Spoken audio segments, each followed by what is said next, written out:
morning everyone. I am na mabuti naman at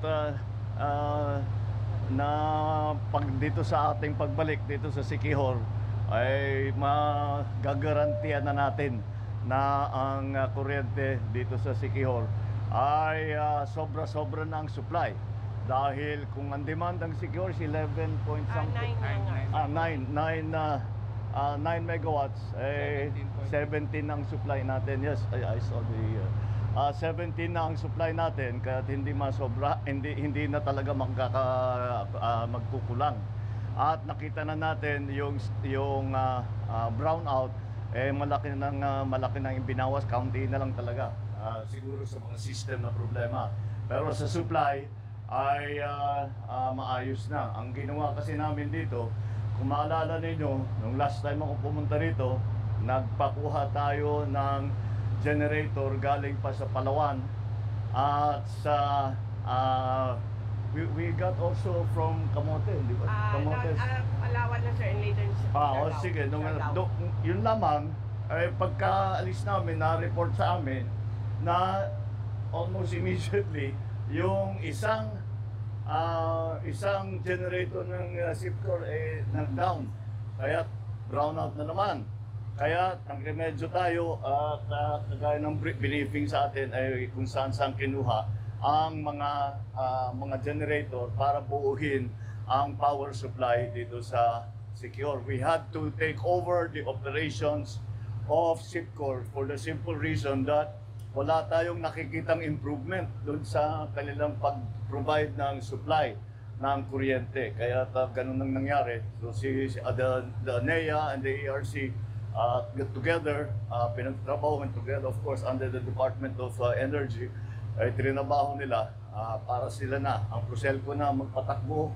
At after that, tutuloy-tuloy na natin and we'll see that magiging mas maganda na ang serbisyo ng pag-provide ng kuryente. And we have to thank itong mga nasa likod, mga lineman ito. Yung iba, tiga Cebu pa. At mga volunteer lahat yan. At dahil sa kanila at sa trabaho ng ating NEA and of course all the Department of Energy personnel, dahil sa trabaho nila na ibalik natin kaagad. At ngayon, we can now, I have malakas na ang loob ko na i-proclaim na buo na ang supply ng kuryente dito sa Siquijor. At tinake over na ng gobyerno at ng Proselco, ng local cooperative, ang operations na ito para matiyak na kung anong pangangailangan pa ay mailalagay natin at mabibigay natin. Kaya sana hindi na ako kailangan bumalik dahil hindi nasira. Pero nasisiyahan pa rin ako na pagbalik ko rito, may announce ko talaga ng malakas ang loob ko, sasabihin ko, okay na ang supply, ayusin lang natin ang sistema. Kapag may outage sa isang lugar, meron na tayong sistema para mag-shift ng supply source from the other power plants. Kaya kaya meron tayong extra na 8 megawatts na more or less 8 megawatts of supply. So, pero hindi tatagal yan, ubos din yan. Ang experience ko sa pag-provide ng power, dun sa amin, sabi namin yung wind power, sabi nila, okay na yan. That, at that time, 2000, mga around year 2000, ang consumption ng Ilocos Norte was 18 to 23 megawatts. So naglagay kami 35 megawatts. Sabi namin, okay na yan for the next 5 years.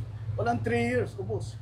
Ganyan talaga pag power, ganyan talaga pag infra. Kahit anong gawin mo, sasabihin mo, good na yan for 5 years. Wala pang 2 taon, puno na yan. So we will prepare.